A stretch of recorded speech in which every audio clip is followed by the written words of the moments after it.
वो ऑडियंस की profile sender देखेगा और चैनल को डिसाइड करेगा और उसके बाद वो मैसेज को डिज़ाइन कर लेगा।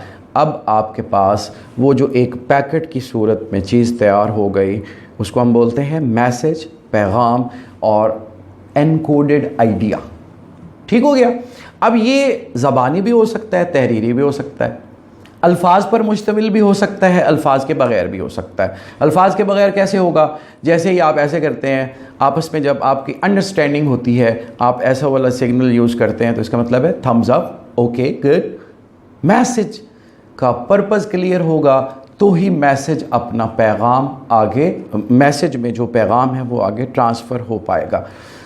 एम्फसाइज़ करें एक पॉइंट को और उसको 2-3 स्मॉलर सबऑर्डिनेट आइडियाज़ में उसको डिवाइड करेंगे तो आपको मैसेज जो है उसकी क्वालिटी इम्प्रूव हो जाएगी।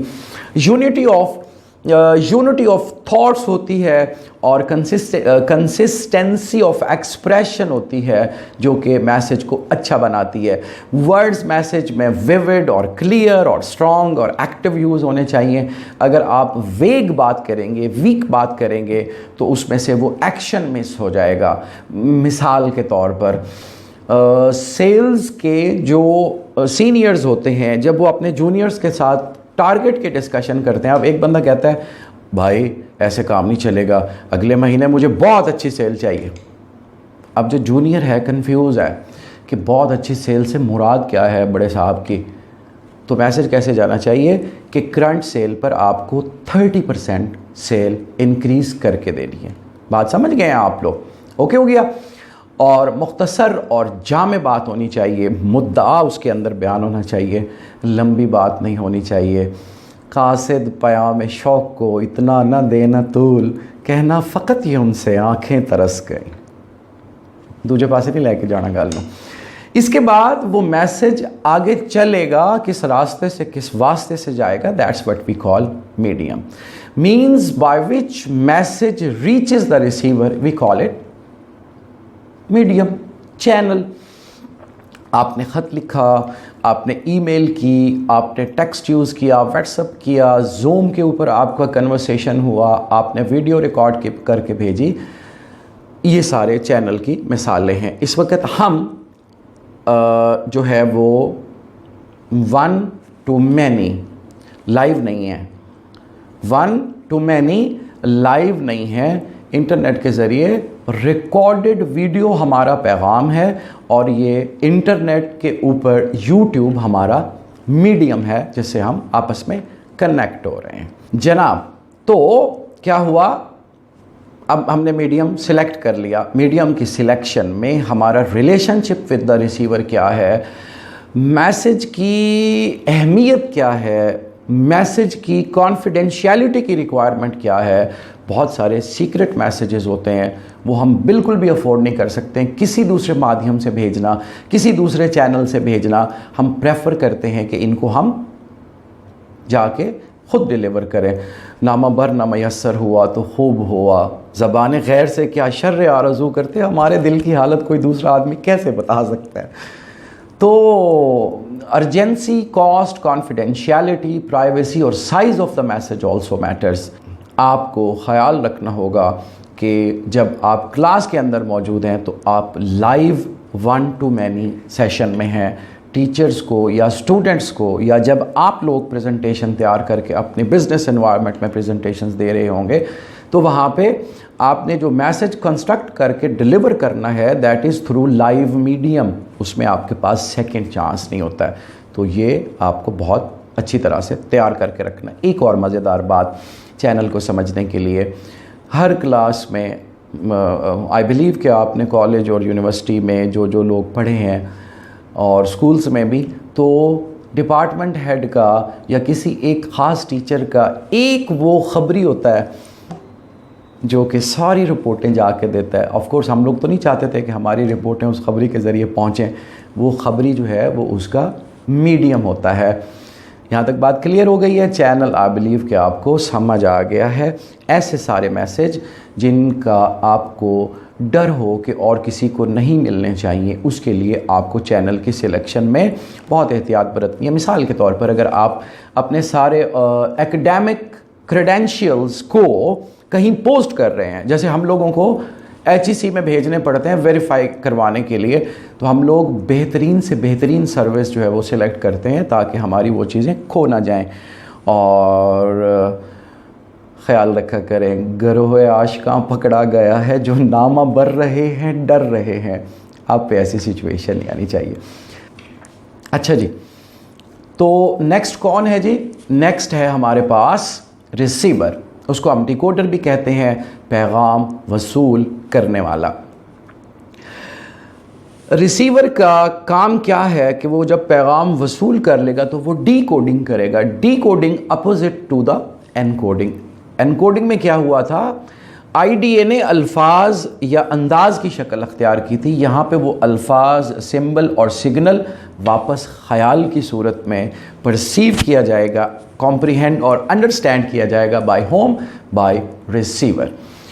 तो वर्ड्स को, सिग्नल को मीनिंग असाइन करने का जो प्रोसेस है, इसको हम क्या बोलते हैं? डिकोडिंग। रिसीवर का नॉलेज, एक्सपीरियंस, एटीट्यूड, ओपिनियन, उसकी लाइक डिसलाइक, ये सारी चीज़ें, और उसके व्यूज़ अबाउट द सेंडर, ये सबसे बड़ा ट्रैप होता है। जब आप लोगों के साथ किसी रिलेशनशिप में होते हैं तो यू आर नेचुरली पोलराइज्ड। वो पुराने एक्सपीरियंस की बेस पर, इनके बड़ों ने हमारे साथ ये किया था, पहली बार इसने जब वादा किया था तो ये आया ही नहीं था। मज़ेदार बात है, आपके कोई लवली फूफा जी या मौसा जी या जीजा जी हैं, अगर वो आपको एक पैगाम भेजेंगे तो आप उसके और माने निकालेंगे। और वो एक जो टिपिकल खड़ूस किस्म का जीजा होता है, अगर वो पैगाम भेजेगा तो उसके माने आप और तरह से असाइन करेंगे। इसका मतलब ये हुआ कि आप अपने स्टूडेंट्स के साथ बात कर रहे हैं, आप अपने कोलीग्स के साथ बात कर रहे हैं, आप अपने मैनेजर्स के साथ बात कर रहे हैं, आपको ये ज़रूर पता होना चाहिए कि आपका उस सेंडर के बारे में पॉइंट ऑफ व्यू क्या है, और कोशिश करें कि करंट कम्युनिकेशन को पिछले फ्रेम के साथ रिलेट करके मत देखें। ऐसे बंदा गलती कर जाता है। तो व्यू पॉइंट अबाउट सेंडर, और ये बहुत इंपॉर्टेंट चीज़ है, बंदा इंटरप्रेटेशन कैसे करता है, जैसा कि सेंडर की इंटेंशन होनी चाहिए। If you ensure that you are not prejudiced और बाइज्ड, और you are not operating through inclined or polar behavior, and you are not involving the previous bad experiences, साबका तलखियों को भुला के फिर ही आप उस बात को सही माने में समझ पाएंगे। यहाँ से अब जब फीडबैक भेजना है तो रिसीवर जो है उसको फिर सेंडर का रोल प्ले करना पड़ेगा। रिसीवर की ज़िम्मेदारी है कि वो मैसेज को करेक्टली वसूल करे, इन टाइम वसूल करे, सेंडर की प्रोफाइल को जहन में रखते हुए उसके माने असाइन करे, और फिर उसका फीडबैक जनरेट करे। हमारे केस में आपका फीडबैक आएगा कमेंट्स की सूरत में, लाइक्स की सूरत में। आप जहाँ पे वो कमेंट्स देंगे, I prefer that you guys should be constructive critics, और जो भी हमारी इसमें इम्प्रूवमेंट की गुंजाइश आपको नज़र आए आप हमें ज़रूर बताएं। एक बात का ख्याल रखिएगा, run of the mill type मत बने कि आपने कह दिया कि ये चीज़ गलत है, बराए मेहरबानी उसको सजेस्ट करें, क्योंकि जैसे ही आप किसी चीज़ को परसीव करते हैं ना कि ये चीज़ गलत है, आपके अपने जहन में उसका एक मेयार होता है, भाई ये उसके मुकाबले में गलत है। तो जो आपके जहन में उसका मेयार है वो हमें ज़रूर बताइएगा ताकि हम नेक्स्ट टाइम अपनी करेक्शन कर सकें। एंड बी वेरी जेन्युइन, और आई बिलीव कि आप इस सारी एक्सरसाइज से बहुत कुछ सीखेंगे। फीडबैक क्या होता है? फीडबैक जवाबनामा है जो रिसीवर भेज रहा है पहले वाले सेंडर को, और यहाँ पे कम्युनिकेशन साइकिल कंप्लीट हो जाता है। यहाँ पे बात ख़त्म नहीं होती, ये नुक्ते आगाज़ है। बहुत सारी न्यू बिज़नेस अपॉर्चुनिटीज़ का आपको सेल्स की लीड्स मिलेंगी, आपको एफर्मेटिव रिस्पांस मिलेगा, आप प्रोजेक्ट के इनिशियल प्रपोजल डिस्कस करने के लिए मीटिंग सेट करेंगे, सीरीज़ ऑफ कम्युनिकेशन चलेगी। इफ़ेक्टिव फीडबैक ज़िम्मेदारी है रिसीवर की, और इस तरह से ये आगे जाता है सिलसिला। अब ये फीडबैक ओरल भी हो सकता है, वर्बल भी हो सकता है, रिटन भी हो सकता है और नॉन वर्बल भी हो सकता है। तो ये वाला जो फीडबैक मुझे एक बहुत मज़ेदार बात याद आ गई है। मैं चाहता हूँ कि आप लोगों का साथ साथ जो है ना थोड़ा बहुत मनोरंजन भी चलता रहे। बड़ी मज़ेदार बात है ये। मैं 2010 में इधर अपने शहर में एक कॉलेज में ग्रेजुएशन की क्लास को पढ़ाता था, and the subject was business communication, and I used to do this live sessions on high energy.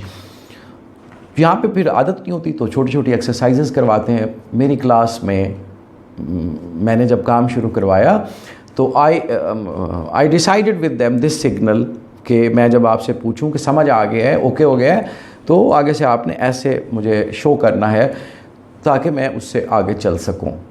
हमारे पास वो देहात की साइड का रिमोट एरिया का एक नौजवान था, बड़ा अच्छा पढ़ने वाला बच्चा, but this was his first experience to be in a small town, और शहरी ज़िंदगी को पहली बार दिख रहा था। ग्रेजुएशन की बात कर रहा हूँ, 4th ईयर में।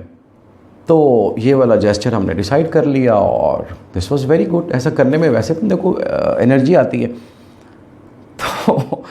तो 2 महीने के बाद वो पहली बार अपने घर गया, और सुबह सुबह वो बाहर कहीं निकला अपने रूटीन के मुताबिक अपनी भेड़ें बकरियां चराने के लिए। तो नहर की एक साइड पे वो अपनी बकरियों के साथ, उसका भाई भी एक छोटा, बाद में उसने मुझे ये सारी हालात सुनाए। और सामने वाले दूसरे किनारे पर उसके कोई अंकल गुज़र रहे थे वहाँ पे, वी कॉल इट के चाचा बशीर साहब। तो चाचा बशीर ने उसको दूसरे किनारे से ऐसे करके देखा और फिर पूछा उससे, कहना पुत्रे मतलब किसके बेटे हो? तो उसने बताया, अच्छा आप शहर पढ़ने गए हुए थे। उसने कहा जी हाँ, ठीक पढ़ता पे, क्या हाल हवाल है। अब चूँकि इसको एफर्मेशन और पॉजिटिव फीडबैक देने की ये वाली आदत पड़ी हुई थी, यू वॉन्ट बिलीव, उस बच्चे ने चाचा बशीर के सामने ऐसे किया, और उसके बाद मैं आपको क्या बताऊं, फिर उसके अब्बा जी हमारे पास कॉलेज में तशरीफ़ लाए और उन्होंने आके कहा कि सर हमने तो बच्चे को यहाँ पढ़ने के लिए भेजा है, पता नहीं किन लोगों के साथ रहता है, इसने वो नहर किनारे के ऊपर हमारे एक बुज़ुर्ग के साथ बहुत शदीद किस्म की बदतमीज़ी कर दी। फीडबैक देते हुए आपको ख़याल रखना है, वो अल्फाज इस्तेमाल करें, वो सिग्नल्स और सिंबल इस्तेमाल करें जो आपके और रिसीवर के दरमियान, सेंडर और रिसीवर के दरमियान कॉमनली अंडरस्टैंडेबल हैं, and they are not misinterpreted, otherwise ये बहुत सारा मसला हो जाएगा। लाइव फीडबैक में जब आप प्रेजेंटेशंस दे रहे होंगे तो आपको अपनी ऑडियंस के ऊपर एक बड़ी वॉचफुल आई रखनी होगी।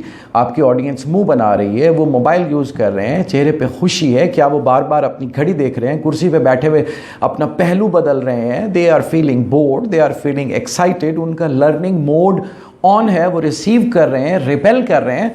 ये सारी चीज़ें जो है वो आपको फीडबैक के तौर पर अपने ऑडियंस के सामने समझनी होगी।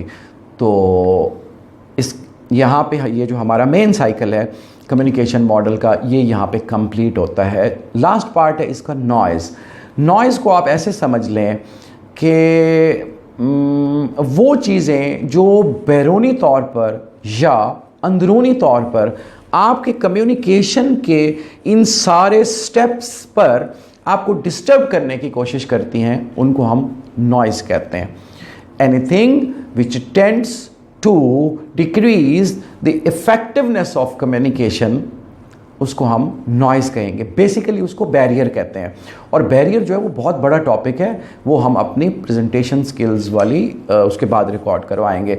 तो यहाँ पर समझाने के लिए noise, number 1 external, number 2 internal, and number 3 semantic noise.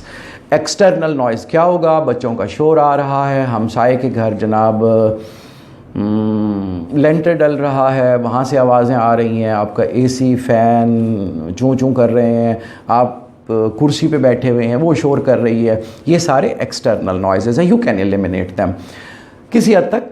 फिर आप इंटरनल जो नॉइज़ होता है वो बंदे के अपने ख़याल और अपनी ज़ात के अंदर से होता है। कभी कभी हम बात करते हुए कहीं खो जाते हैं, कोई दिन में ख्वाब देखना शुरू कर देते हैं, हमारा जो अच्छा चलें, कोई लफ्ज़ ऐसा आता है, कोई हमारे सामने बंदा गुज़रता है, तो कोई ऐसा आवारा गर्द सा ख्याल आके हमारे जहन में ठक करता है और जो करंट कम्युनिकेशन है उससे हम आगे पीछे हो जाते हैं। That's what we call internal noise. Daydreaming है, आपके पेट में कोई मरोड़ उठ रहा है, अंदर की जो चीज़ें हैं वो सारी की सारी। सेमेंटिक नॉइस से मुराद ये है कि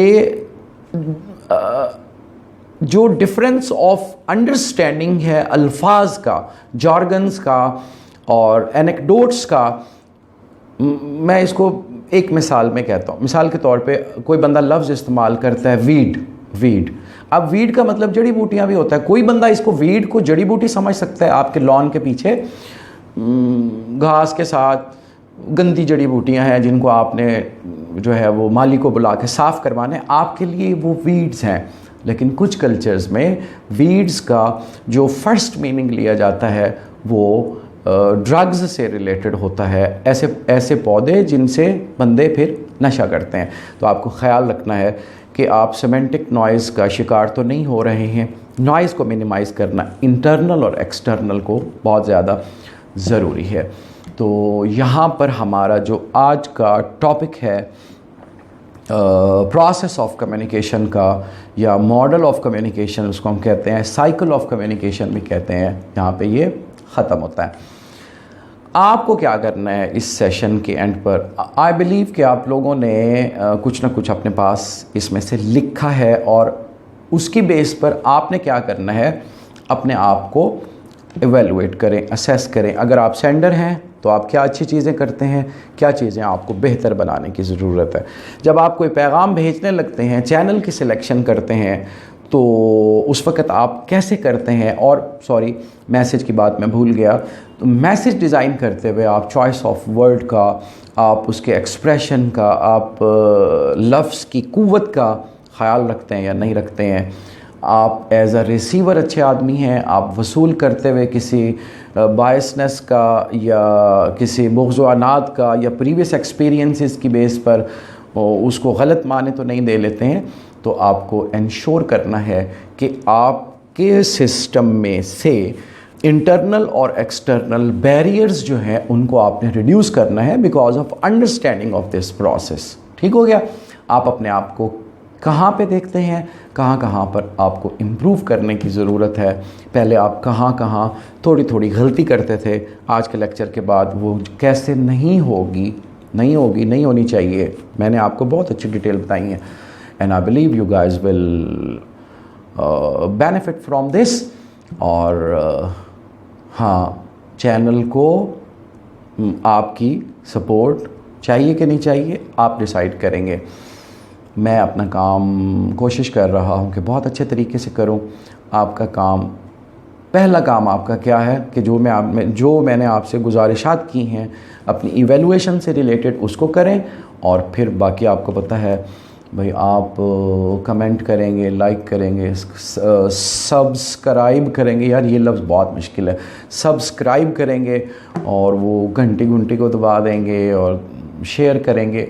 That's your choice. If you feel worthy of this, do it and do it now.